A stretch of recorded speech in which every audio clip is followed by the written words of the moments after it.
이장 사무국장관 김현입니다. 오늘 2019년 한반도 정책 기조에 따라서 한반도의 평화를 위해 일시적으로 계신 장외의 한반도 평화 관련 위원장님과 통일부 장관님, 외교부 2차관을 모시고 당대표 주재의 제2차 한반도 평화 관련 위원회 연석회의를 개최하게 됐습니다. 회의 시작 전에 이 자리에 오신 한반도 평화 관련 당외위원장님과 장관님을 소개하겠습니다. 이석현 한반도 경제통일특별위원회 위원장님 모셨습니다. 원혜영 외교안보통일 장례위 의장님 참석하셨습니다. 송영길 중국어평화협력특별위원회 위원장님 참석하셨습니다.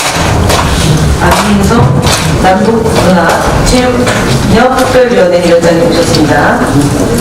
다음으로 신재원 한반도 비과대책특별위원회 위원장님 참석하셨습니다. 그리고 조명균 통일부 장관님 참석하셨습니다. 조현 외교부 1차관님 참석하셨습니다. 이상으로 인사드렸고요. 다음으로는 이해찬 당대표님의 말씀으로 한반도 평화관련위원회 연석회의를 시작하겠습니다. 한 달 만에 그 한반도 평화 관련 위원회 연석회의를 하게 되는 것 같습니다. 바쁘신 중에도 조명균 통일부 장관님, 외교부 1차관님께서 여기 참석해 주신 것 같습니다. 저는 지난 일요일 날 미국에 갔다가 어제 돌아왔습니다. 가서 시차 적응하고 또 돌아와서 시차 적응하느라고 이번 주는 한국에서 시차 적응하는 한 일을 하겠습니다. 문희상 국회의장님을 비롯해서 여야 5당 대표가 같이 이제 가서 미 의회의 중요한 인사들을 많이 만났고 또 싱크탱크를 하시는 어틀란트 카운슬 멤버들도 만나고 코리아 관계된 브랜드들도 이렇게 만나고 짧은 시간이지만 많은 분들을 만났습니다. 특히 펠로시 하원 의장도 만나고 앵겔 외교위원장도 만나고 중요한 분들을 거의 다 이제 만났습니다. 제가 만나고 나서 돌아오면서 비행기에서 이렇게 정리를 해보니까 우리가 공공외교를 훨씬 더 강화해야 되겠다 그런 생각을 참 많이 했습니다. 그분들이 알고 있는 정보라고 하는 것은 언론을 통해서 주어진 단편적인 정보라든가 아니면 본인의 오랜 옛적인 경험을 가지고 지금 상황을 판단하고 있구나 하는 그런 느낌을 많이 받았습니다. 최근에 북쪽이 변화하고 있는 모습에 대해서 정보 공유가 잘 안 되고 있구나 하는 그런 느낌을 받아서 앞으로 자매도 그렇고 정부도 그렇고 중요한 의사결정에 영향을 미치는 그런 분들에게 정보를 많이 제공하는 공공외교 소통 이런 것들이 중요하겠다는 그런 느낌을 많이 받았습니다. 그러면 또 대체적인 분위기는 하노이에서 열리는 북미 회담이 잘 되기를 바라는 희망을 많이 가지고 있다는 걸 느꼈습니다. 여러 가지 우려는 있지만 그래도 북미 회담이 성과를 내서 냉전 체제의 변화가 오기를 바라는 그런 희망을 갖고 있는 게 대체적인 전반적인 흐름이고 일부는 성과가 없지 않겠느냐는 우려를 하시는 분이 있지만 그런 분들은 숫자가 그렇게 많지는 않고 특히 싱크탱크를 운영하시는 분들 그 다음에 주한 미국 회사를 지내신 분들 그분들은 북미회담이 그래도 어느 정도 성과를 낼 것이다 또 내는 것이 바람직하다 이런 기대를 가지고 있는 그런 의견들을 많이 들었습니다. 다만 전반적으로 비핵화가 그게 완전한 비핵화가 쉽게 되겠는가 하는 그런 우려는 또 하고 있는 모습을 많이 봤습니다. 저는 북미회담의 성과 그리고 한반도 비핵화 평화 체제의 성립 이 자체가 우리 한반도에 살고 있는 8천만 민족에게는 선택사항이 아니다. 필수적인 생존사항이다라는 걸 강조해서 여러 번 말씀을 드렸습니다.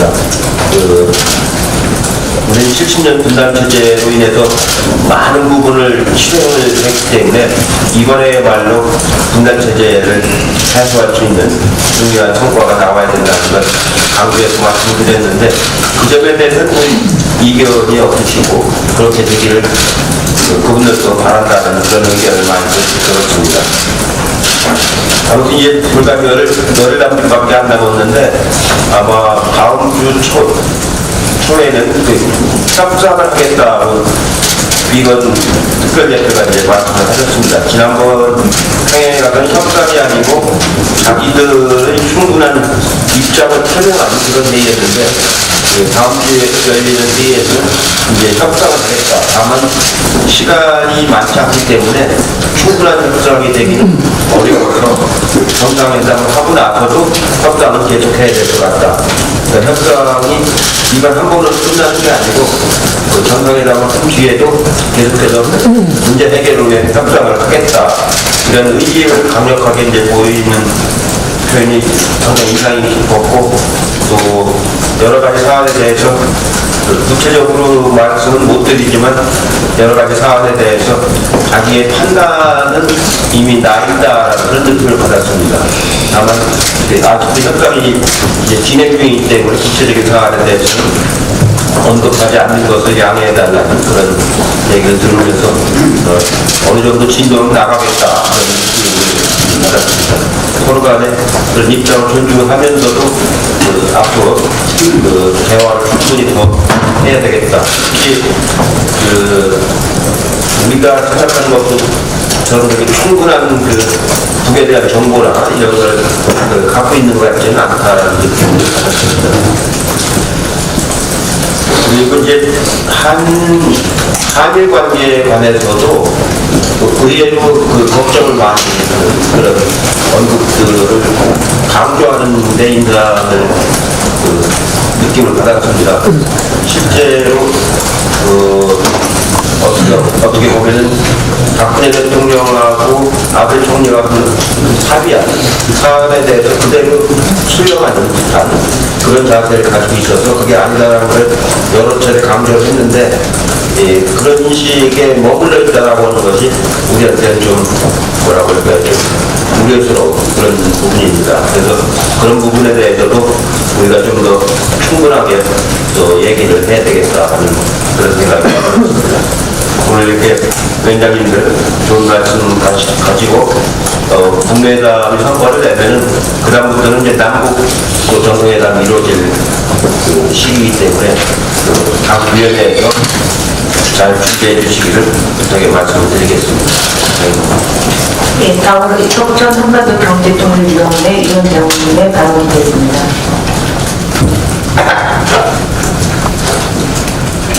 네, 방금 장 대표께서 말씀하셨듯이 미국 전기에 우리 의원들이 많이 가서 의견을 나눌 필성이 있어 보였습니다. 저도 전에 본부가 의원단의 일원으로 가수들 많이 만나봤었는데 그때도 의외로 우리 현실을 정확히 모르는 부분이 있구나. 그리고 또 미국 정계와 언론이 반트럼프적인 정서가 있어가지고 어떤 면에서는 좀 의도적으로 좀 이렇게 부정적인 전망을 하는 경우도 있구나 하는 걸 느꼈었습니다. 그래서 우리가 이 한반도 문제의 중요성을 가지고 많이 만날 필요가 있다는 말씀을 드리고요. 이제 이번에 하노이 북미회담 거기에서 경제 제재를 완화할 그럴 기대가 대단히 큽니다. 우리 국민적인 기대도 크고 또 그런 가능성도 높다고 봅니다. 그런데 이제 대북 제재가 완화돼서 남북 간의 경제 협력이 가능하게 되면 그 경제 효과는 대단할 걸로 학자들이 말을 하고 있습니다. 어제도 8월 14일 어제 IBK 경제연구소가 뭐라고 했냐면 한국경제학교의 공동학술대회에서 밝혔습니다. 왜냐하면 이 남북 경제협력이 이루어지면은 일자리 창출 규모도 향후 20년 동안 우리는 326만 3천 명에 달할 것이다. 국적도 192만 명에 달할 것이다. 그래서 500만 명이 넘는 그런 일자리 창출이 지속적으로 가능하다. 그런 얘기를 했습니다. 그리고 우리나라의 향후 평균 20년간 평균 경제 성장률이 4.6%가 될 거라고 전망을 했습니다. 획기적인 그런 선거가 있겠습니다. 우리 경제 어려움을 돌파할 수 있는 그런 출구가 남북 경제 협력에서 찾아질 수 있다는 것을 볼 수 있습니다.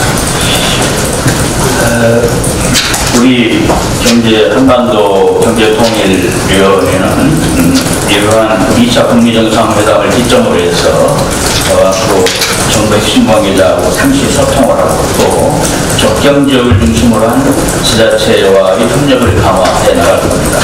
아울러 언론계, 학계, 시민단체, 유관기관 등으로부터 다양한 그런 정책 제안을 수용을 해서 대국민 소통 활동에 강점을 두고자 합니다. 우선 그냥 시간이 제한되어 있기 때문에 이 상반기 사업 계획만 좀 말씀드리면 문정인 통일외교안보 특보를 3월 7일에 국회에 초청했습니다. 3월 7일에 하노이 회담 이후에 그런 하노이 회담의 성과에 대한 분석도 하고 이후의 전망도 얘기하고 또 지금 미국에 가서 정치인들을 만나고 계시기 때문에 미국 정계의 그런 반응도 들어볼 생각입니다. 그리고 이어서 남북 경협 관련 기업인 대화를 할 것입니다. 천용수 호주 포스트그룹 회장이나 현대그룹 관계자들을 초청해가지고 우리가 그런 특위와 대화 자리를 가질 것입니다.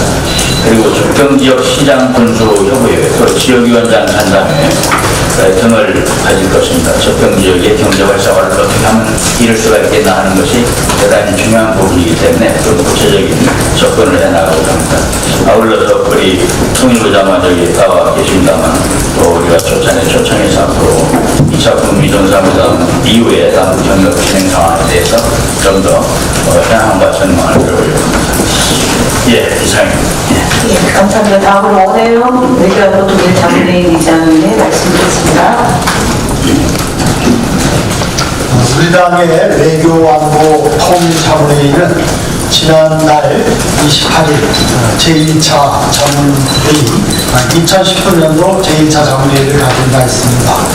제2차 북미 정상회담의 전망과 민주당의 관련 주제로 활발한 토론을 가졌습니다. 토론 과정에서 다양한 제언이 있었고 특히 우리 정부가 보다 창의적이고 적극적인 노력을 경주할 필요가 있다는 데 의견이 모아졌습니다. 평화 분위기의 진전에 따른 수구적이고 퇴행적인 시도들이 나타날 것에 대해 의하자는 말씀들도 있었고 한반도 평화 정착을 위해 일본 등 주변 국가의 관계 개선 필요성을 지적하는 의견들도 있었습니다. 우리 정부가 적극적인 역할을 해나가기 위해서는 국민의 단합과 지지가 꼭 필요합니다. 그런 점에서 최근 자유한국당 소속 새 의원의 5.18 망언 사태는 법적으로나 역사적으로 확증된 민주주의의 역사를 부정한 정치적 폐륜이라는 점에서 비난받아 마땅하지만 우리 사회 기저에 잔존하는 해묵은 반복 정서를 자극해서 역사의 진전을 가로막으려는 반동적 시도라는 점에서도 각별한 경계가 필요하다고 생각합니다. 이와 같은 변종 종국 프레임의 준동을 국가에서는 안 될 것입니다. 한반도 평화 정착을 위한 노력을 올바르게 펼쳐나가기 위해서는 다양한 정치적 입장을 넘어 모든 세력을 포용하는 넓은 관점과 실천이 반드시 필요합니다. 그러나 명백하고 악의적인 퇴행적 형태에 대해서는 보다 강화한 대응을 해나가야 할 것입니다. 앞으로 우리 외교안보 통일자문회의는 2차 북미 정상회담의 과정과 결과를 주시하면서 더욱 기민하고 실천적인 논의를 통해 상황을 뒷받침하는 한편 건강한 국민적 지지를 이끌어내기 위해 역할을 하도록 노력하겠습니다. 예, 감사합니다. 다음으로 송영길 동북아 평화협력특별위원회 위원장님의 말씀드리겠습니다. 2차 대표님 수고하셨고요. 대표님 갔다 오신 건 두 가지 저기 이제 과제가 생깁니다. 첫 번째는 94년도 제대와 합의 이후로 아시다시피 94년도 11월 중간선거에 상하 양원을 장악한 이그리치의 미국 공화당이 제네바 합의를 집중적으로 비판을 해서 사실 제네바 합의가 8년 뒤인 2002년에 사실상 무산이 되었습니다. 그때 민주당이 공항에 공격을 당했던 것을 상기시켜서 지금 새롭게 이번에 당선되신 미국 민주당 의원님들에게 그때의 경험을 상기시키고 이게 초당적으로 인정하는 반트럼프 정서를 넘어서 민주당이 추구해왔던 북미 간의 그런 협상을 통한 문제 해결 방식의 필요성을 좀 강조할 필요가 있다고 생각합니다. 그래서 저는 당선에서도 그런 공모회가 필요하겠지만 저는 개별적으로 이제 제가 아는 민주당 국회의원들에게 서면으로 계속 자료도 보내주고 이런 거를 활동을 하고 있습니다. 그 두 번째는 그 일본 말씀을 계시한다님께서 하셨는데 확실히 미국은 일본 중심의 이런 동북아 외교를 하고 있기 때문에 우리 미국 그 정치력에 정확히 반영되도록 좀 더 노력을 해야 되겠다 생각이 들고요. 저는 이제 아키히도 일왕이 중국이나 동남아를 이렇게 방문해서 여러 가지 사례를 한 경험이 있는데 우이사장께서 이번에 아키히도 일왕에 대한 말씀도 있었습니다. 아키히도 일왕이 저는 훌륭한 자세를 가지고 있다고 봅니다. 아베 신조와는 근본적으로 철학적 차이도 있고 2차 세계대전에 대한 일본의 책임에 대해서 깊게 사죄하고 평화를 사랑하는 마음을 가지고 계시는 것 생각합니다. 오히려 아베 총리가 아키히도 일왕의 그런 철학과 뜻에 어긋나게 활동을 하고 있다고 생각합니다. 이런 부분을 잘 지적해서 저는 아키히도 일왕의 이 방안이 좀 성사되신 방안을 우리 외교부에서도 고민을 해야 되지 않는가. 이게 진정한 한일 관계의 어떤 화해와 시작이 아키히도와 백제의 후손임을 자각하고 이 한국에 대한 애정을 가지고 있고 일본의 어떤 전쟁 책임에 깊이 사과하고 계시는 아키히도 일왕의 그런 자세를 존중하고 그를 통한 한일관계 정상을 것이라 필요가 있지 않겠느냐 이렇게 생각합니다. 저희 동북아 특위 차원에서는 프로토니프 러시아 경제부총리가 어제 한국을 방문해서 지금 러시아 우리 투자 기업들에 대한 상담 활동을 했습니다.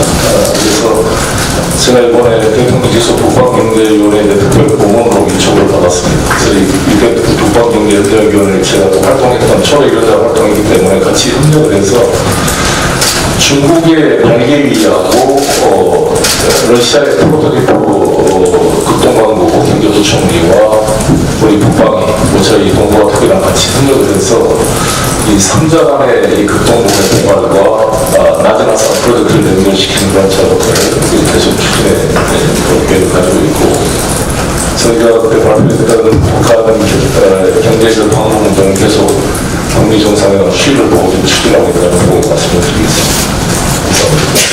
네, 감사합니다. 다음으로 남민석 남북문화체육훈련특별위원회 말씀드리겠습니다.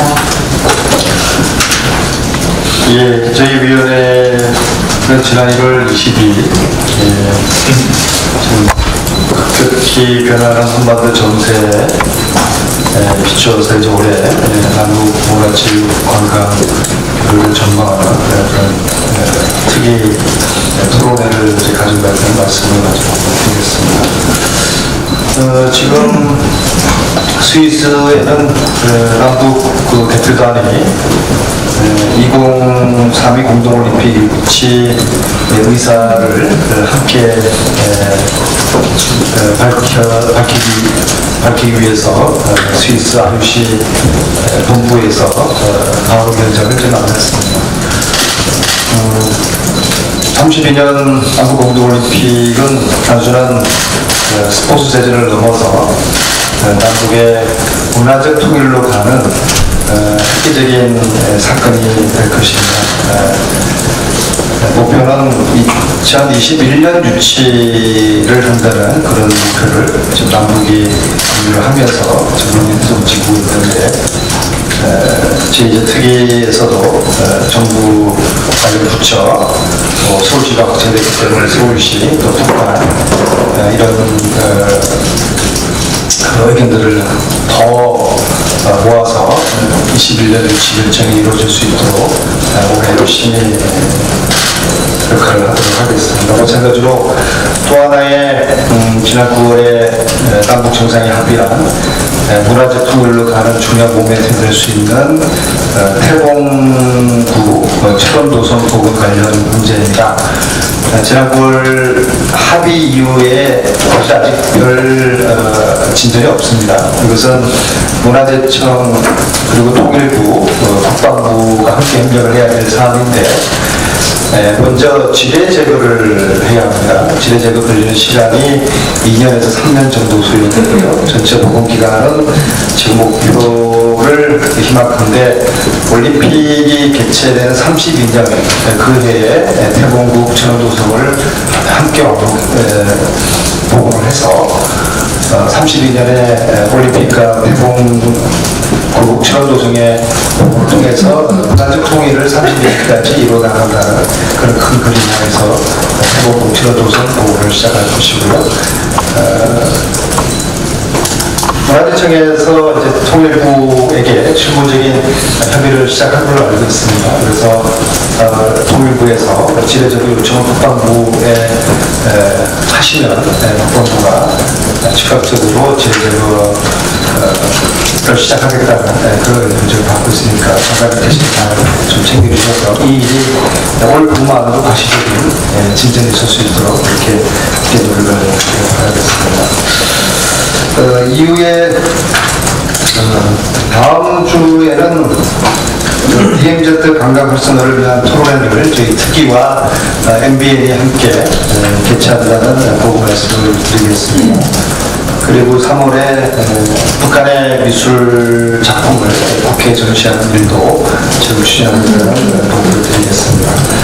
3월 5일에는 특위위원장 자격으로서 이제 평양을 방문을 할 것입니다. 특히 이때 방문은 4월 평양 마라톤 대회에 남한의 마라톤 동호인들 100명이 참가하는 문제를 마무리 짓고 올 것입니다. 기존의 남북체육교류가 엘리트 체육교류에 그쳤는데 만약에 4월에 평양 마라톤 대회에 우리 남측의 마라톤 동호인들 100명이 참가를 하게 되는 게 성사된다면 처음으로 동호인 차원의 체육교류가 될 것이고 이번 계기를 통해 가지고 이후에 다른 종목에 걸쳐서도 일반 남북의 주민들이 만나는 동호인 차원의 체육교류가 활성화되는 계기가 될 것입니다. 또 한 가지 이번 평양 방문에서 협약을 마무리 짓고 오려고 하는 것은 9월에 평양 국제골프 대회를 우리 남측이 함께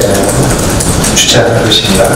자본주의의 스포츠라고 대표적인 스포츠라고 알려져 있는 골프를 북한이 국제 대회를 남한과 함께 주최한다는 것은 상당한 의미가 있을 것입니다. 그리고 지금 그동안 쭉 논의되어 왔던 9월 19일 날 문재인 대통령께서 5.1 경기장에서 15만 명의 평양 군주를 향해서 연설하셨던 그 5.1 경기장을 남북이 함께 현대화하는 작업을 하자는 이야기가 축되어 왔었는데 이번 3월 평양 방문에서 이 문제에 대한 협약을 마무리를 하고 올 생각입니다. 이상으로 저희 특위 부분을 마치겠습니다. 네, 다음으로 신재근 한반도 기획과 대책 특별위원회 위원장님의 말씀드리겠습니다. 네, 기획과 대책 특별위원회입니다. 지난 6.12 센터사 회담은 북미 간에 70여 년에 걸친 대결과 갈등을 끝내고 완전한 비핵화와 함께 새로운 한반도 평화질서 구축에 합의한 참으로 세계사적 의미 있는 사건이었습니다. 그러나 그 이후 북한의 선비핵화 조치 요구가 대두되면서 북미 대화는 답보되어 왔습니다. 지난 9.19 평양 정상회담에서 우리 문재인 대통령은 북한으로부터 미국이 상응 조치만 한다면 영변 핵시설 폐기와 사찰까지 허용하겠다는 입장을 이끌어내고 이번에 얼마 전에 비건 미 대북 특별 대표도 스탠퍼드 대학 강연에서 북한이 확실한 이 완전한 비핵화를 하겠다는 약속을 지킨다. 미국도 1차 회담의 합의인 북미관계 정상화와 한반도 평화체제 구축을 동시적으로 그리고 병행적으로 추진할 준비가 되어 있다라고 또 밝혔습니다. 저는 그동안 북한의 평화적 비핵화는 우리가 반드시 이루어야 할 목표이며 그러나 이러한 평화적 비핵화는 비핵화와 함께 평화체제 구축이 함께 추동될 때만 가능하다고 역설을 해왔습니다.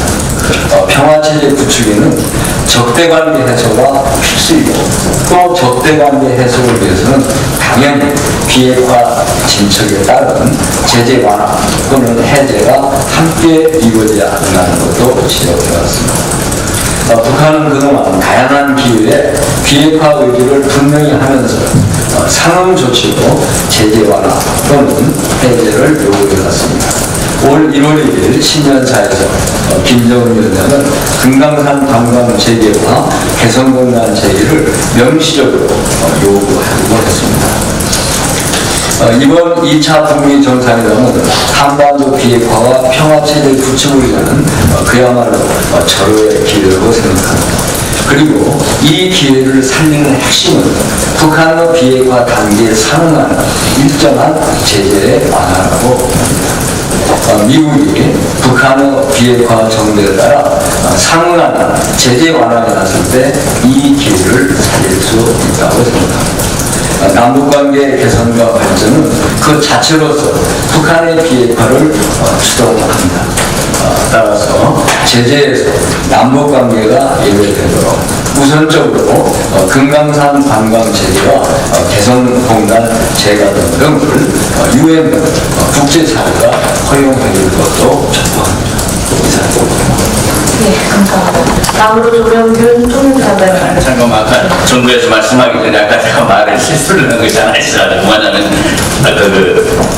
문정인 교수가 지금 미국에 있는 게 아니라 3월 초에 미국에서 돌아온다는 말을 잘못했습니다. 수일 내로 미국 가서 3월 4일에 온다고 했습니다. 예, 조명균 장관님의 발언입니다. 먼저 지난해 한반도 평화가 새로운 시작을 하는 소중한 한반도라면 올해는 그러한 평화를 발전시키고 실현하는 수련 시간이 중요한 이번 시점에 북미 정상회담과 앞으로 되는 대단히 보고 있습니다. 이러한 시점에 국회에서 국회의원님과 당의원님께서 미국을 방문하셔서 미국과의 남북관계 북한 비핵화를 위한 이 입장을 적극적으로 설명하고 감사를 드리고 또 여러 가지 시차 적응도 안되는 오늘까지 소중한 직접 유지해 주시는 이 감사를 드립니다. 이 자리에 민주당의 한반도 관련위원회 위원님께서 여러 가지 좋은 말씀을 해주시고 오늘 목소리를 소중한 기회로 오늘 주신 말씀들을 대정부로서는 잘 듣고 정부 정책에 단연히 나가고 계속적으로 소통을 해나가도록 이렇게 하겠습니다. 다시 한번 오늘 소중한 자리를 마련해 주십니다. 다음으로 조명균 의사관님의 발언입니다. 네. 저도 이번에 대우자를 구축해서 대표님께서도 대우 공공의 일을 위해서 애써주신데 감사드립니다. 지금 이제 북미 정상회담을 준비하는 회의가 밀리셔서 지속적으로 적극적으로 이루어지고 있습니다. 이런 상황에서 저희 외국도 미국의 국상 대표들 또 실무자들과 접촉을 하면서 정보 교환은 물론이고 다양한 아이디어를 제공하고 그런 노력을 경도하고 있습니다. 이와는 별도로 대표님께서 말씀하신 대로 미국 조야에 대한 공공의료의 필요성을 절실히 공감을 하고 있습니다. 그러나 그 그 중에서도 이제 미국 의회에 대해서는 이 행정부나 의무부만으로는 하기가 참 한계가 있습니다. 그래서 이번에 좀 모범을 전례를 만들어 주셨고, 그래서 이런 방향으로 앞으로도 계속 노력을 해 나가야 될 것으로 보입니다. 일본 이슈를 말씀을 해주셨는데 그것에 관해서도 저희들 깊은 고민을 하고 있습니다. 다만 이제 미국이 이 문제에 대해서 하는 얘기는 가급적 동북아 안보에 영향을 미치지 않도록 관리를 해달라고 생각하고 또 자기들로서는 개입을 하지 않겠다 하는 기존 입장을 가지고 있습니다. 그러나 감지가 되는 것은 일본이 아주 다양하게 자기 입장을 왜곡시켜서 또 얘기를 하는 것도 있습니다. 거기에는 저희들이 적극적으로 잘 대응을 해나가야 할 것으로 보입니다. 또 일본과도 또 이번 3일 전에 진행을 하면서 미래 지향적인 동북아의 평화와 번영을 위한 메시지를 보내는 것도 중요하다고 생각합니다. 그런데도 저희들이 실무적으로 말씀을 드립니다. 감사합니다. 네, 감사합니다. 인사 말씀 다 마쳤고요. 회의를 개봉계로 진행하도록 하겠습니다. 언론 여러분들의 협조 부탁드립니다.